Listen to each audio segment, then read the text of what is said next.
Hello and welcome. This is Wilrens for Create a Learning Site, the place to go deeper in your understanding of the Bible. Among the books of the Bible, there are those I teach often, among them Revelation and Isaiah. There are many I teach occasionally, and then there are those I have not taught at all, or perhaps only once. Among them is Samuel. Now, I don't think it's good to ignore any part of Scripture, so I've been paying attention to this book lately, even though I do not expect to teach it anytime soon. And the more I have thought about Samuel, the book, the more mysterious it has seemed. I felt like an absolute beginner with this book. What is its message or purpose? Well, one answer is to tell us about David and the monarchy in Israel. Samuel is part of an ongoing story connecting Joshua and Judges with kings. Without Samuel, there would be a big hole in the ongoing narrative.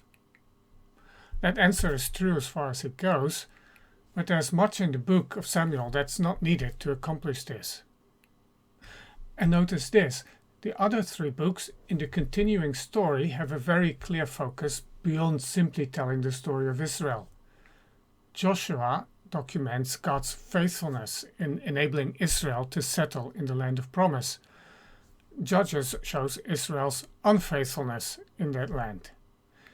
Kings explains the eventual loss of the land and the exile. And Samuel? What is its focus? Well, kingship. That much can be said. But what about it? Let's take a step back and ask a more foundational question. What do we get in this book? Because that's part of its mystery. There appear to be several larger blocks of material, but how do these fit together? Here's what we get. First, the story of Samuel, including that of Hannah and her song, chapter 1 through 7. By the way, I've come to believe we underestimate Samuel's importance for Israel's development. He is the towering figure of the era. In the time between Joshua and David, he is without equal. As both prophet and judge, he stood at the center of a significant revival of Israel's faith. Without him, humanly speaking, Israel's faith might not have survived. Second, Samuel's story is interrupted by that of the Ark of the Covenant's capture by the Philistines, in which Samuel's absent. And then third, starting in 1 Samuel 8, we learn about the initiation of kingship in Israel and its first king, Saul. Saul's story, that's number 4, overlaps with that of David's rise to power, which begins in 1 Samuel 15.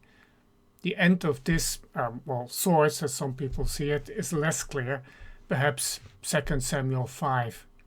The overlap means it can also be understood as the story of the struggle between the two houses of Saul and David. And then 5, once David is fully established as king over all Israel, we read of his sin, leading to what is often referred to as the succession narrative, 2 Samuel chapter 10 through 20, although there is no succession until kings. And 6, Samuel finishes with an appendix including 6 items that form a chiasm. We have Saul's guilt due to killing Gibeonites. This corresponds with David's guilt due to the census. We have heroic exploits against giants, corresponding with David's mighty men. And then in the center, we have David's Psalm of Deliverance, very similar to Psalm 18, and David's last words. More than a few interpreters have taken these units to reflect separate sources. However, none of them makes sense on its own. They overlap and depend on information included in other units. They are well integrated into the book. We certainly do not get a collage of disparate pieces. Nevertheless, the material is diverse, so the question is there an overall message, a unifying focus? 3 songs give us a hint.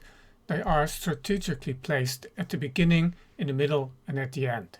We have Hannah's song at the beginning, David's lament over Saul and Jonathan, 2 Samuel chapter 1, and David's song of deliverance together with his last words toward the end of the book. What's more, these songs share several terms and themes, especially Hannah's song and David's psalm. Both refer to God's anointed, to salvation, and to the upside-down reversal God brings about. Hannah's surprising conclusion, spoken before there was a king in Israel, looks ahead and defines the theme of Samuel.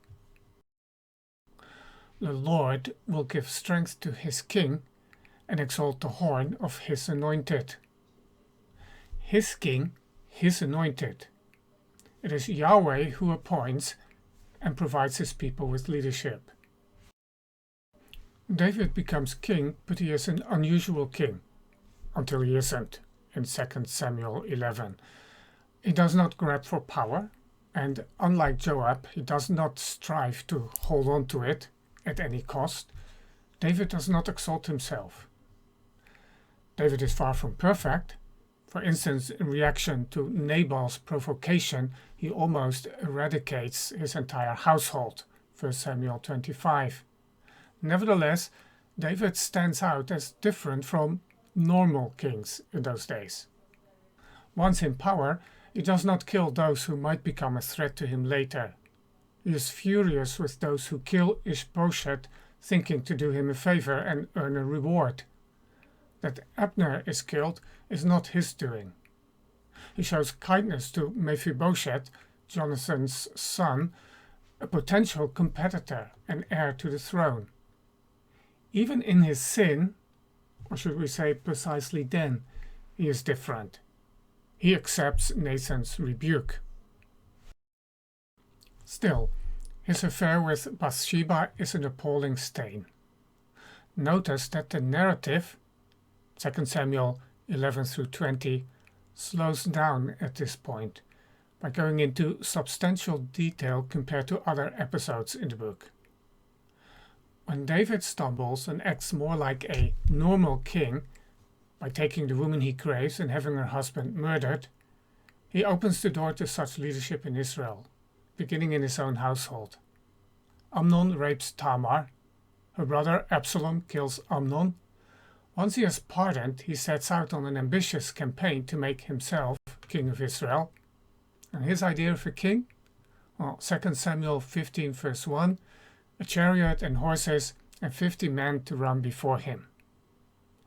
The impression we get of life at this early court in Israel does not bode well for its continuation. The house of David cannot be the answer long term, even though David provides a model, even if an imperfect one, pointing to a better path. He is simultaneously a model of what is right and what is wrong, a mirror, like so much else in the Old Testament. Another key in the book, besides the 3 songs, is Joab, a fascinating character somewhat in the background. He is loyal to David, but ruthless. His ruthlessness shows in revenge, killing Abner in 2 Samuel 4. Now, Abner had killed Joab's brother, but that was a legitimate act of war, not murder. But when Joab kills Abner, it is essentially murder, because there now is peace, not war.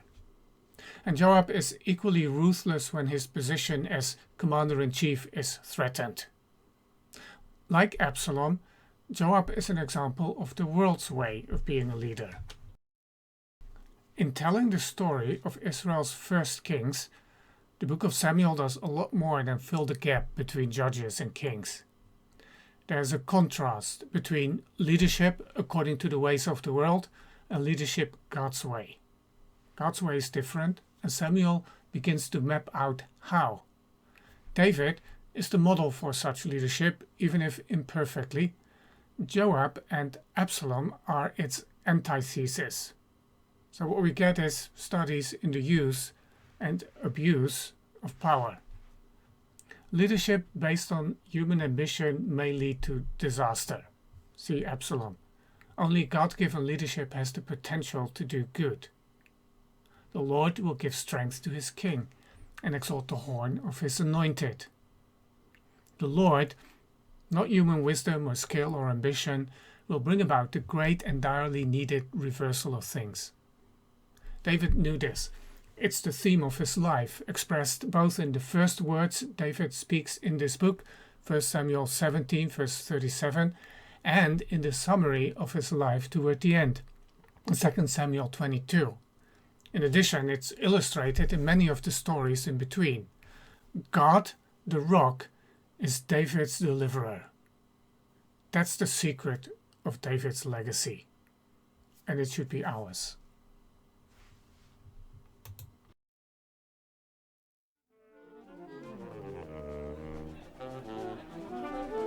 The show will be starting in just a few moments. Thank you for your patience.